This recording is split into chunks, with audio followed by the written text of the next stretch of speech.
Hewlett Foundation has a unique team in philanthropy, the Effective Philanthropy Group. We're a hybrid team. We have internal strategic functions and external grant-making functions. We created the Effective Philanthropy Group for a number of different reasons. So partly we had a series of functions around the foundation that were interrelated and would work better synergistically, but that weren't working together. So first, we do external grant making in the philanthropy field, and it's important to make sure that what we're telling the rest of the field they should do is what we are doing ourselves. And then internally, there were a series of functions that were broadly supportive of grant making across the whole foundation, but that were disconnected from each other. And so I thought if we bring all those together, there'll be synergies among them, and it'll provide better support for all of the other grant making that takes place. One of the things that foundations can fall prey to is getting pulled in all different sorts of directions. And the EPG team is a really counteracting force that brings the different teams of the foundation back together, helps underscore things that people are doing in common, and also to underscore lessons that different teams can learn from the work, both the successes and at times the failures. There are 5 pillars to our team. The 5 pillars include strategy, evaluation, and organizational learning, and those are the more internally focused pillars. And then we have organizational effectiveness grant making and philanthropy grant making, and those are the more externally focused pillars. We really try to have our hybrid team have the learning go both ways. What that means is we don't promote anything externally that we don't at least aspire to do internally. And then we try to take the best practice and all the things that are going on in the field that we learn about and bring them inside to the Hewlett Foundation so that all of our programs can benefit from the interesting things and wisdom out there in the field.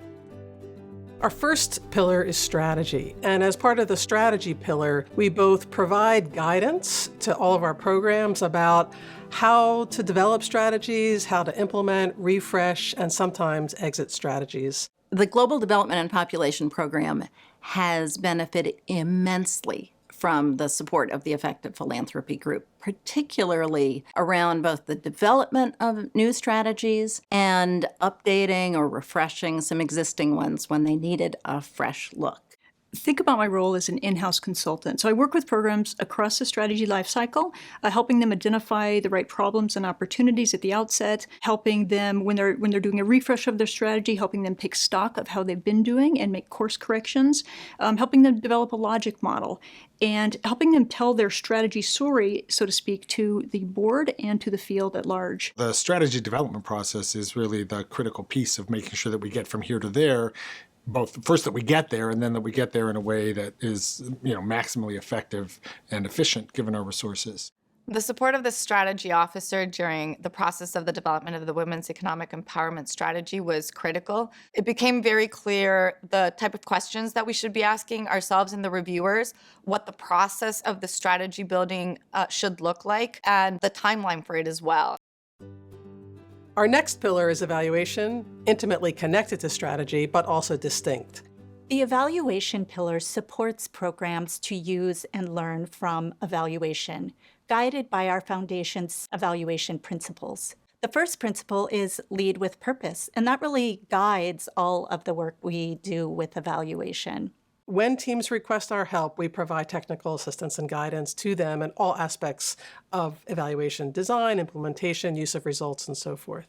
We went to the Effective Philanthropy Program, and they basically embedded an evaluation officer in our team who worked with us to develop processes to evaluate how effective we're going to be in the future. I lead the Madison Initiative at the Foundation, and we're focused on supporting the ability of Congress and its members to deliberate, negotiate, and compromise in ways that work for more Americans. And as we got started, one of the first things we realized is that we'll need an evaluator right from the outset of this work, a third party from the outside who would have more of an objective point of view to help us ascertain what was working and what may not be working so well. The role of the Effective Philanthropy Group with respect to that kind of evaluation is often just helping us formulate what are the right questions that we need to ask and who are the best people to help us get the answers to those questions. Evaluation doesn't matter if you're actually not learning from it. And our organizational learning pillar helps bring learning to life. The purpose of organizational learning is to support ongoing improvement here at the Foundation. We do this in several ways. The first is to support learning across our programs. We create structures that help our different programs learn from each other, whether that's through shop talks or through in-town week sessions. The goal of the Shop Talk series is to bring in speakers who have different points of view and really help us to think about topics that don't really normally come up at the Foundation. I videotape many of the Shop Talk speakers and in-town week presentations so that staff have an opportunity to view them at a later time. As a member of the legal department, it's a great opportunity to do trainings and to get people caught up on all the recent legal happenings affecting private foundations and the charity world. The second is to help our programs better use monitoring data to track progress. This could involve helping them set up grantee reporting systems, or it can involve helping them think through what are the best indicators to use to track progress. With my grantees, I really try to support them creating a culture of learning. They're working in really challenging environments, and for them, it's really important that they can be adaptive. And to do that, they need to be able to be reflective and to take in new data so that they can really meet the needs of their communities. At Hewlett, I think that the learning pillar really allows us to do the same thing. The third is to support them in providing orientation and ongoing training to program staff.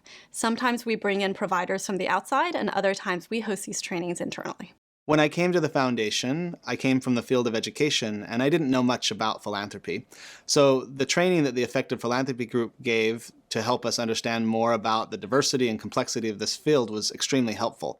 It is foundational to everything else that happens because it's critical that as we go along, we learn from what we're doing as we proceed. Having a dedicated person in EPG who works with staff across the Foundation has really both enhanced the quality of our learning activities, increased staff participation, and we're also having a whole lot more fun in the process. Now let's shift over to our more externally facing pillars and hear a little bit more about organizational effectiveness grant making. Hewlett is fundamentally committed to building the capacity of our grantees to do their work and be effective strategic partners, so much so that we have a standalone grant-making program dedicated to organizational effectiveness among our grantees, and that's pretty rare in the foundation world. These organizational effectiveness grants reinforce our general operating support to the organization and help it to achieve its mission over the long term. OE grants are more than just a special bucket of money. We also try to support our program officers to build their capacity to support their grantees. I work with Mexico grantees, and the organizational effectiveness grants have been very helpful in leadership transition, in financial planning, and in strategic planning also. Gives us the ability to really maximize the effectiveness of our own grant making then by, through these what are really very small grants, being able to have an outsized effect in improving organizations. A few years ago, Makla received an organizational effectiveness grant from the Hewlett Foundation. That grant was to support our strategic planning process. Strategic planning for Makla is really important because it helps us lead and make decisions on what we're going to do to lead the organization into the future. And as important as it is to help us measure what we are doing, it's also a great way to determine what we're not going to do as an organization. Stanford Social Innovation Review is the leading journal in print and online for the social sector and leaders of social change. The Hewlett Foundation's Organizational Effectiveness Grant has been incredibly important to SSIR's digital strategy and digital growth over time. At this point, we're looking at taking our website content and optimizing it for a mobile audience, no matter where they are at any point. When they need to find a new executive director, when they need to develop a long-term strategic plan, or when they need to create a new fundraising campaign. We give grantees immediate financial resources at important times. Our fifth and final pillar is Philanthropy Grant-Making Program. In philanthropy grant-making, we make grants to support a strong philanthropic infrastructure. We do this through two main strategies. First, Knowledge for Better Philanthropy, and second, the Fund for Shared Insight. In the Knowledge for Better Philanthropy strategy, we support the creation and dissemination of high-quality knowledge about how to practice philanthropy well across foundation sizes and issue areas. The Fund for Shared Insight is a collaborative strategy that we're pursuing together with 6 other core funders. Our goal is to increase openness in foundations, both what we share about what we're doing, how we're doing it, and the lessons that we're learning, but also what we listen to, inputs from others, including experts, research, data, our grantees, and most importantly, feedback from the people we ultimately seek to help. It's really a way in which we can influence the sector to understand a lot of the things that we're learning about how best to do philanthropy. It is through philanthropy grant making that we seek to strengthen the whole philanthropic sector. This is a sector we're all a part of, and we're really, really proud of this program. So that's the Effective Philanthropy Group. I like to use this visual aid sometimes to show our 5 pillars, so it's very flexible.